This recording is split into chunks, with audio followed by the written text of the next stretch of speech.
بسم اللہ الرحمن الرحیم الحمدللہ رب العالمین والصلاة والسلام علی سید الانبیاء والمرسلین۔ ناظرین کرام السلام علیکم۔ آپ کے میزبان تسلیم احمد صابری اور سندس جمیل آپ کی خدمت میں حاضر ہیں۔ پاکستان ٹیلی ویژن لاہور سینٹر خصوصی پروگرام ماہ رمضان کی آمد، اس کے استقبال کے تعلق سے، اس کے احترام اور اس کے اہتمام کے لیے یہ خصوصی ٹرانسمیشن آپ کے لیے پیش کر رہا ہے۔ اس ماہ مقدسہ کو شہر قرآن بھی کہا جاتا ہے۔ قرآن مجید جو اس ماہ مقدسہ کی عزت اور عظمت کا ذکر کرتا ہے تو اس کی وجہ قرآن مجید کو قرار دیتا ہے کہ قرآن مجید جو نبی کریم صلی اللہ علیہ وآلہ وسلم کا سب سے بڑا معجزہ ہے اور ہدایت ہی ہدایت ہے، وہ قرآن مجید اس ماہ مقدسہ میں نازل کیا گیا۔ ناظرین کرام، یاد رہے کہ یہ مسلمانوں کا، امت مصطفیٰ صلی اللہ علیہ وآلہ وسلم کا اعزاز ہے کہ یہ وہ کتاب ہے، کائنات کی واحد کتاب۔ اگر اسے بحیثیت کتاب دیکھا جائے تو یہ وہ واحد کتاب ہے، کائنات کی تمام لائبریریز چھان ماریے، یہ ایک واحد کتاب ہے جس میں نہ کوئی تبدیلی کی گنجائش ہے، نہ تحریف کی گنجائش ہے، نہ امینڈمنٹ کی گنجائش ہے، نہ جس پر کوئی نظر ثانی کی گنجائش ہے۔ اس کے ایک ایک حرف کی حفاظت کی ذمہ داری خود رب تعالیٰ نے لی ہے۔ قرآن مجید کتنی بڑی نعمت ہے رب تعالیٰ کی کہ وہ ماہ رمضان کی سے نسبت دے رہا ہے۔ رب تعالیٰ قرآن مجید کو یہ کتنی عظمت والی کتاب ہے، یہ اللہ کا کلام ہے۔ آج اس کتاب کو، کلام الہی کو، اس ماہ مقدسہ سے نسبت کیا ہے، اس کا ربط کیا ہے، اس کا تعلق کیا ہے اور اس سے کس طرح بالخصوص اس ماہ رمضان میں ہم کس طرح سے استفادہ کر سکتے ہیں، یہ ہے آج کا ہمارا ٹاپک۔ جی خواتین و حضرات، جس طرح تسلیم صاحب نے بڑی خوبصورت انداز سے تعارف کروایا آج کی جو ہمارا ٹاپک ہوگا جس پہ ہم گفتگو کریں گے اور سیکھنے کا ہمیں بہت کچھ موقع ملے گا۔ قرآن مجید کی جب ہم بات کرتے ہیں تو واقعی میں اس میں کوئی شک کی بات نہیں کہ یہ ایک تحفہ ہے میرے رب کی طرف سے، میرے پروردگار کی طرف سے، ایک مکمل ضابطۂ حیات ہے، زندگی گزارنے کا ڈھنگ، زندگی گزارنے کا طرز، زندگی گزارنے کا طریقہ، یہاں تک کہ چھوٹے سے چھوٹے اور بڑے سے بڑے مسائل کا حل ہمیں اللہ تعالیٰ اپنے احکامات کے ذریعے اس قرآن مجید میں سیکھنے کو، جاننے کو ملتا ہے۔ اگر آپ خواتین و حضرات تھوڑی دیر کے لیے سوچئے کہ جب اللہ تعالیٰ کی اپنے بندے کے ساتھ تعلق کی بات آتی ہے تو ہم یہ کہتے ہیں کہ وہ میرا رب جو 70 ماؤں سے بڑھ کر پیار کرتا ہے۔ اس سے آپ اس خوبصورت اور انمول اور انوکھے رشتے کی پاکیزگی اور خوبصورتی کا اندازہ لگا سکتے ہیں کہ اس کا کوئی نیم البدل نہیں ہے۔ اسی لیے جب میرا رب اپنے احکامات قرآن مجید میں جو جاری کیے گئے وہ یقیناً اس کے ہر ایک ایک مبارک حرف میں ہمارے لیے بہتری ہے، ہمارے لیے وہ ڈائریکشن دے دی گئی ہے کہ جس سے ہم ایک بہتر مسلمان، ایک بہتر مومن اور اپنے رب کے ساتھ وہ جو رابطہ ہے اس کو مضبوط بنا سکتے ہیں۔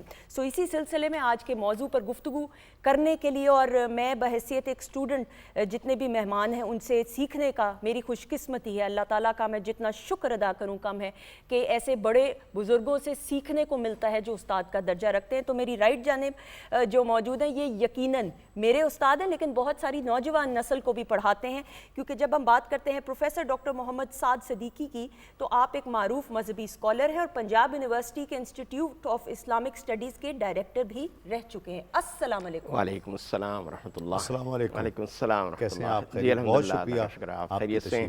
بہت شکریہ، بہت شکریہ سر۔ خواتین و حضرات اگین یہ بھی میں کہوں گی کہ جب ہم سر کی بات کرتے ہیں تو ایک رول ماڈل کی حیثیت اور کسی سے ڈھکا چھپا نام نہیں ہے، کیونکہ جب ہم علامہ سید ضیاء اللہ شاہ بخاری صاحب کی بات کرتے ہیں تو معروف مذہبی اسکالر تو ہیں ہی ہیں لیکن اس کے ساتھ ساتھ ممبر اسلامک نظریاتی کونسل بھی ہیں، ان کو بھی ہم خوش آمدید کہتے ہیں اور یہ دونوں وہ افراد ہیں جو پی ٹی وی کی فیملی کا حصہ ہیں، ان کو بھی خوش آمدید کہتے ہیں۔ السلام علیکم۔ وعلیکم السلام۔ السلام علیکم شاہ صاحب، کیسے ہیں آپ؟ بہت شکریہ، بڑی نوازش آپ تشریف لائے اور ہمارے ساتھ ایک بہت ہی ہم سب کا فخر، ہم سب کا سرمایہ، وہ آواز کہ جس نے اس شعبے کی عزت اور وقار بڑھایا ہے، پوری دنیا میں ہماری پہچان ہے، صدارتی تمغہ حسن کارکردگی کے حامل الحاج پروفیسر عبدالرؤف روفی صاحب، آپ بھی جلوہ گر ہیں اپنی ٹیم کے ساتھ، آپ کو بھی خوش آمدید۔ السلام علیکم۔ السلام علیکم۔ وعلیکم السلام روفی صاحب بہت ورحمۃ شکریہ اللہ آپ کی وبرکاتہ۔ تشریف آوری کا۔ بہت شکریہ، بہت شکریہ۔ آغاز کرتے ہیں قبلہ، سب سے پہلے تو اس ماہ مقدسہ سے قرآن مجید کی نسبت وہ کیا ہے؟ جی بسم اللہ الرحمن الرحیم، نحمدہ ونصلی ونسلم علی رسولہ الکریم۔ دیکھیے بات یہ ہے کہ ہم جب اس بات کا جائزہ لیتے ہیں، ذرا پس منظر میں جاتے ہیں کہ اللہ تعالیٰ کی طرف سے انبیاء علیہم السلام کی بعثت و رسالت اور ان پر نازل ہونے والی کتب کا ایک طویل سلسلہ ہے۔ جی ہاں، ہمارے علم میں تو چند ہی کتابیں ہیں، لیکن ایک محتاط اندازے کے مطابق اللہ کے 313 رسول آئے ہیں، ٹھیک، اور رسول اسے ہی کہتے ہیں کہ جس پر کوئی نئی کتاب اور نئی شریعت نازل ہو اللہ کی طرف سے۔ 1,24,000 انبیاء میں سے 313 اللہ کے رسول ہیں، گویا اس کا مطلب ہے کہ 313 کتابیں اللہ کی نازل ہوئی ہیں، یا جسے ہم صحیفہ بھی کہتے صحیفہ ہیں، بھی کہہ سکتے ہیں۔ ٹھیک ہے۔ اچھا، اس کے بعد ہم یہ دیکھیں کہ اللہ تعالیٰ نے مختلف انبیاء علیہم السلام کو مختلف خصائل، مختلف خصوصیات، مختلف فضائل اور کمالات سے نوازا۔ حضرت آدم علیہ السلام کے کچھ کمالات ہیں، حضرت نوح علیہ السلام کے ہیں، حضرت بے شک، ابراہیم علیہ السلام بے کے ہیں، شک، حضرت موسیٰ علیہ السلام کے ہیں، حضرت عیسیٰ علیہ السلام کے ہیں۔ بے شک، اچھا، یہ کمالات انفرادی ہیں، یعنی جو کمالات حضرت لوط علیہ السلام میں ہیں وہ حضرت نوح میں نہیں ہیں، جو کمالات حضرت نوح میں ہیں وہ حضرت موسیٰ میں نہیں ہیں، جو حضرت موسیٰ میں ہیں وہ حضرت عیسیٰ میں نہیں ہیں۔ لیکن اللہ تعالیٰ نے جب خاتم النبیین محمد الرسول اللہ صلی اللہ علیہ وآلہ وسلم کی بعثت مقدر فرمائی تو سارے انبیاء علیہم السلام کے جو کمالات تھے، ان کی جو خصوصیات تھیں، ان کے جو فضائل تھے، ان سب کو جمع کیا ایک ہستی اور ایک ذات میں، سبحان اللہ، اور وہ ہے رسول اللہ صلی اللہ علیہ وسلم۔ سبحان اللہ صلی اللہ علیہ وآلہ۔ لہٰذا جو کتاب آپ پر نازل ہوئی وہ کتاب بھی مجموعہ ہے ان تمام کمالات کا کہ جو انبیاء علیہم السلام پر اب تک نازل ہوئی تھیں، یا وہ ان تمام صحیفوں کا کہ جو صحیفے اللہ کے انبیاء اور رسول علیہم السلام پر نازل ہوئے تھے۔ بے شک، لہٰذا جب ایسا نبی ہے کہ جو جامع کمالات نبوت ہے، بے شک، بے اور شک، ایسی کتاب ہے جو جامع کمالات کتب ہے، واہ واہ واہ، تو واہ اس کے لیے اللہ نے زمانہ ایسا منتخب کیا کہ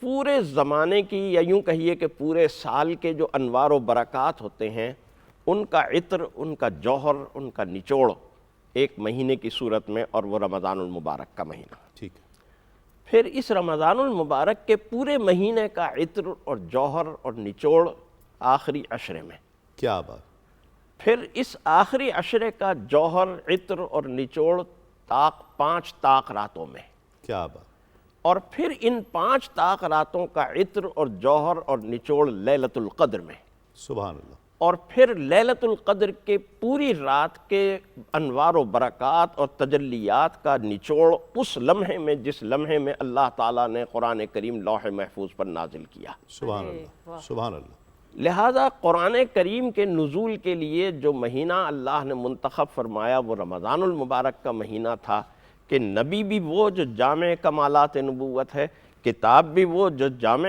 کمالات کتب ہے، لہذا اس کے لیے زمانہ بھی وہ ہونا چاہیے جو جامع کمالات ازمنہ ہو، پورے زمانے کی خصوصیات اور فضائل و کمالات اپنے اندر جمع کرنے والا ہو۔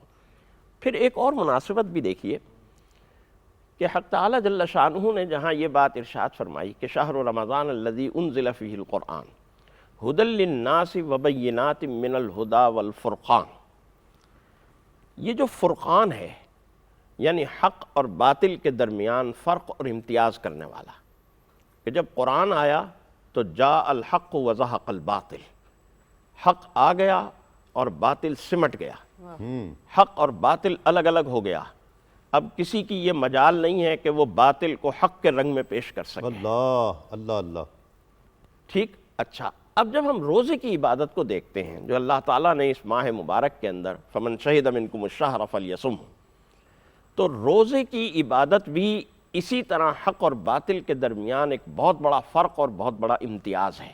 ٹھیک. اس کی وجہ یہ ہے کہ دیکھیے ہر عبادت کے اندر کرنے کے کچھ کام ہوتے ہیں، نہ کرنے کے بھی ہوتے ہیں. مثلاً آپ نماز پڑھتے ہیں تو آپ سے کہا جاتا ہے کہ بھئی نماز میں آپ ادھر ادھر نہیں دیکھ سکتے، ٹھیک ہے. نماز میں آپ کھا پی نہیں سکتے، نماز میں آپ کسی سے گفتگو نہیں کر سکتے، چل پھر نہیں سکتے. لیکن کچھ نہ کچھ کرنے کے کام بھی ہیں، ہے نا. آپ کو کھڑے ہونا ہے، آپ کو رکوع کرنا ہے، آپ کو سجدہ کرنا ہے، آپ کو قعدہ کرنا ہے. جب ہم روزے کی بات کرتے ہیں تو روزہ کیا ہے؟ 3 چیزوں سے رکنے کا نام ہے. کھانا پینا اور ازدواجی تعلقات. ٹھیک ہے، ان 3 چیزوں سے رک گئے ہم. کرنا کیا ہوگا؟ کرنا کچھ نہیں ہوگا. اچھا، اس کا نتیجہ یہ ہوتا ہے کہ روزہ جو بھی رکھے گا وہ خالص اللہ کے لیے رکھے گا. اللہ. اس میں ریاکاری کا، نمود و نمائش کا کوئی شائبہ نہیں ہے. جی. نماز پڑھنے میں یہ امکان ہے کہ نماز پڑھنے والا شاید کسی کو دکھانے کے لیے نماز پڑھ رہا ہو، ٹھیک. جو غریبوں کی مدد کرنے والا ہو سکتا ہے، اس میں دکھاوا ہو. اس میں دکھاوا ہو. لیکن روزہ رکھنے والا روزہ دکھاوے کے لیے نہیں رکھ سکتا. جی ہاں. وہ روزہ رکھے گا تو اللہ کے لیے رکھے گا. یہ ہے حق اور باطل کے درمیان فرق اور امتیاز، کہ جو روزے کی سب سے بڑی شان ہے اور یہ اسی مہینے کے اندر ہوتا ہے. لہذا اللہ تعالیٰ نے حق اور باطل کے درمیان سب سے بڑا فرق پیدا کرنے والی جو کتاب ہے قرآن حکیم کو اس میں نازل فرمائی. سبحان اللہ. کیا کہنے. شاہ صاحب، ہم جو دیکھتے ہیں کہ نبی پاک صلی اللہ علیہ وآلہ وسلم کی 23 سالہ زندگی میں قرآن مجید جو ہے وہ گاہے بگاہے اترتا ہے، اور اقرا باسم ربک الذی خلق سے شروع ہو کر، لیکن قرآن مجید کہہ رہا ہے کہ اس قرآن مجید کو اس رات میں نازل کیا گیا. سمجھنا چاہتے ہیں، ہمارے ناظرین کو بھی سمجھائیے کہ یہ کس طرح ہے کہ 23 سال میں بھی نازل ہوتا رہا اور اس شب میں قرآن مجید کو نازل کیا گیا. الحمدللہ رب العالمین والصلاة والسلام علی سید المرسلین وعلی آلہ وصحبہ اجمعین. اما بعد، فاعوذ باللہ من الشیطان الرجیم. بسم اللہ الرحمن الرحیم. رب اشرح لی صدری ویسر لی امری واحلل عقدۃ من لسانی یفقہوا قولی. صابری صاحب، میں سب سے پہلے آپ کے ادارے کا اور اپنی بہن سندس کا شکریہ ادا کرتا ہوں کہ آپ نے بہت خوبصورت اور روح پرور عنوان پر اس بزم کو سجایا. ماہ مقدس، ماہ مبارک رمضان کریم کی آمد ہے، اس کا حق تھا، اس کا استحقاق تھا کہ ہم اس کے احترام کے لیے، اس کے استقبال کے لیے خود اپنی تیاری بھی کریں اور اپنے دیکھنے والوں کو بھی اس طرح راغب کریں. تو یہ نبی پاک صلی اللہ علیہ وسلم کی سنت مبارکہ پہ عمل ہو رہا ہے. آپ یقیناً انہی دنوں میں جو شعبان کے آخری دن ہوتے تھے، صحابہ کرام رضوان اللہ تعالی علیہ مجمعین کو مخاطب کر کے خطبہ ارشاد فرمایا کرتے تھے، جاکم شہر عظیم شہر مبارک. سبحان اللہ. وہ آخر تک نہیں پسند خطبہ مبارکہ. تو یقیناً آج ہم اس پہ عمل کر رہے ہیں. اللہ ہمارے اس عمل کو قبول فرمائے اور آپ کے ادارہ پی ٹی وی کو اللہ مزید ترقی عطا فرمائے، استحکام عطا فرمائے.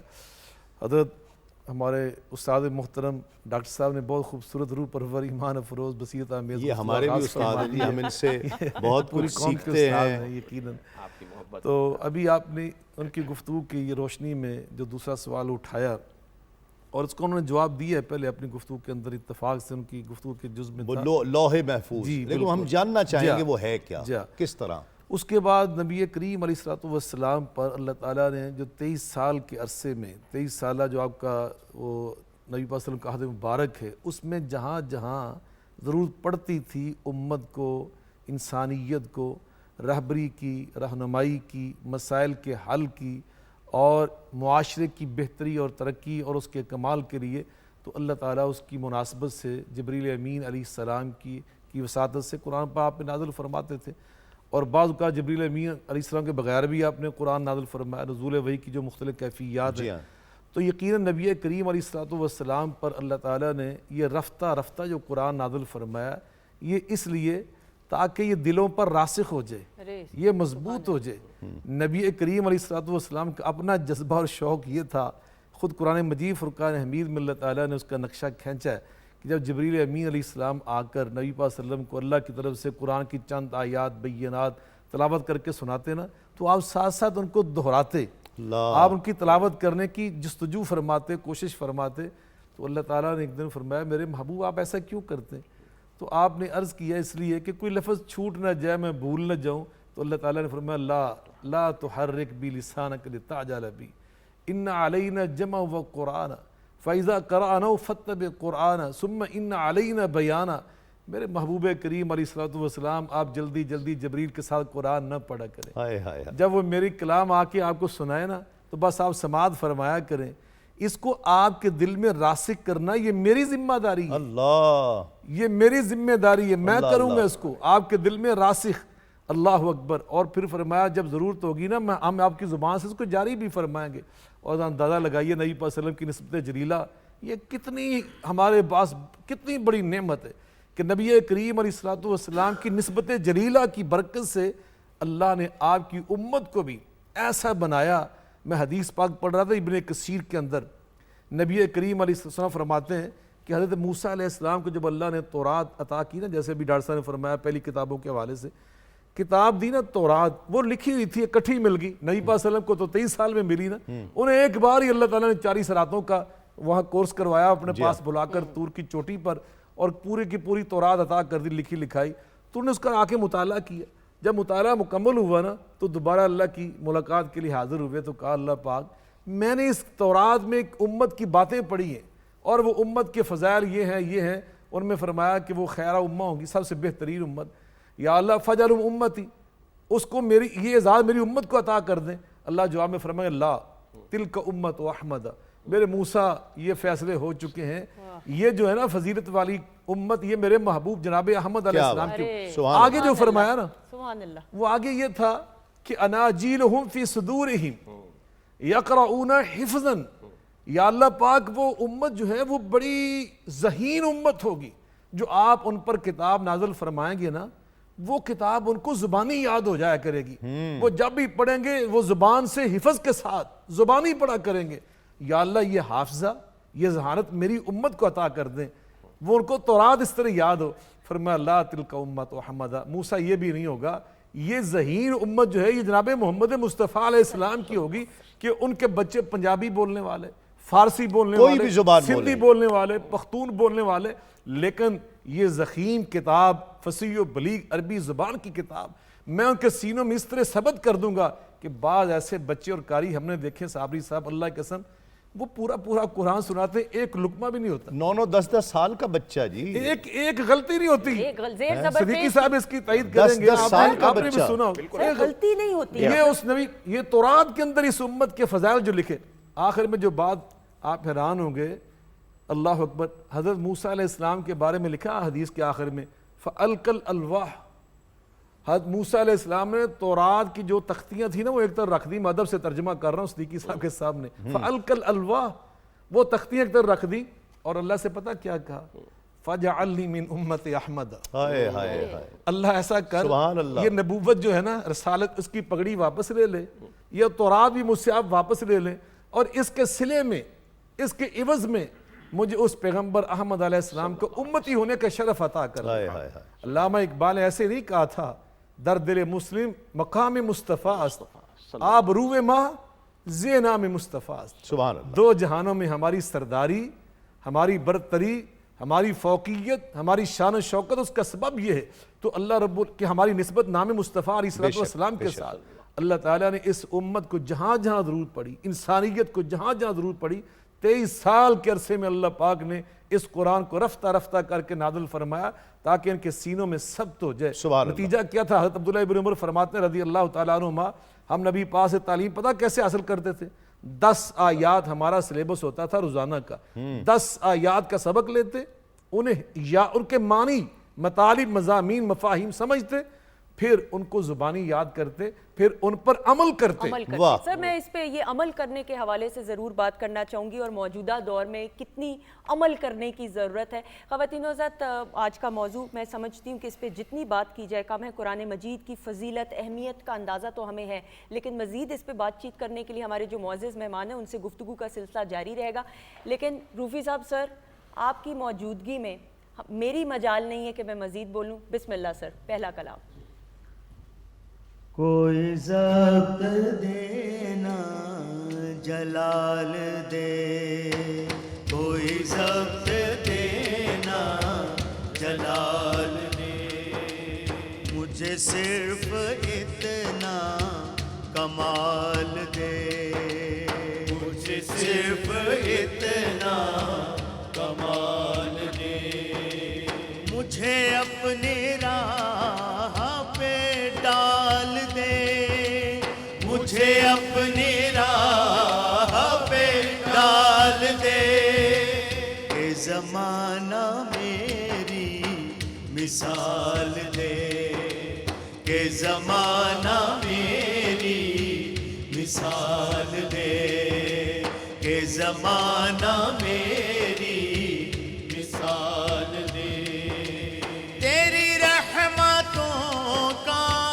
نزول ہو مجھے محنتوں کا صلہ ملے تیری رحمتوں کا نزول ہو مجھے محنتوں کا صلہ ملے مجھے مال و زر کی ہوس نہ ہو مجھے مال و زر کی ہوس نہ ہو مجھے بس تو رزق حلال دے مجھے بس تو رزق حلال دے مجھے بس تو رزق حلال دے مجھے اپنی راہ پہ ڈال دے مجھے اپنی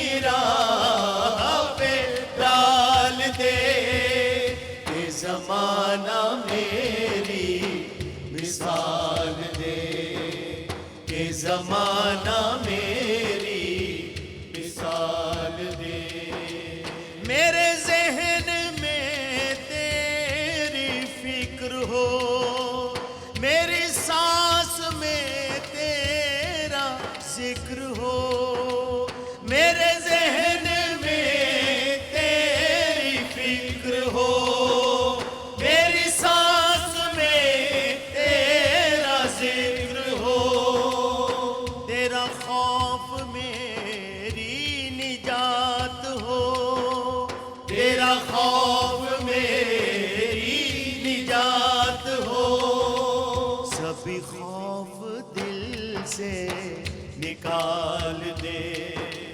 سبھی خوف دل سے نکال دے سبھی خوف دل سے نکال دے مجھے اپنی راہ پہ ڈال دے مجھے اپنی راہ پہ ڈال دے کہ زمانہ میری مثال دے کہ زمانہ میری مثال دے تیری بارگاہ میں اے خدا میری روز و شب ہے یہی دعا تیری بارگاہ میں اے خدا میری روز و شب ہے یہی دعا تو رحیم ہے تو کریم ہے تو رحیم ہے تو کریم ہے مجھے مشکلوں سے نکال دے مجھے مشکلوں سے نکال دے مجھے مشکلوں سے نکال دے کوئی ضبط دینا جلال دے مجھے صرف اتنا کمال دے مجھے اپنی راہ پہ ڈال دے مجھے اپنی راہ پہ ڈال دے کہ زمانہ میری مثال دے کہ زمانہ میری مثال دے ماشاءاللہ ماشاءاللہ سبحان اللہ۔ ناظرین ایک مختصر سا وقفہ، وقفے کے بعد لوٹتے ہیں اس یقین کے ساتھ آپ کہیں نہیں جائیں گے۔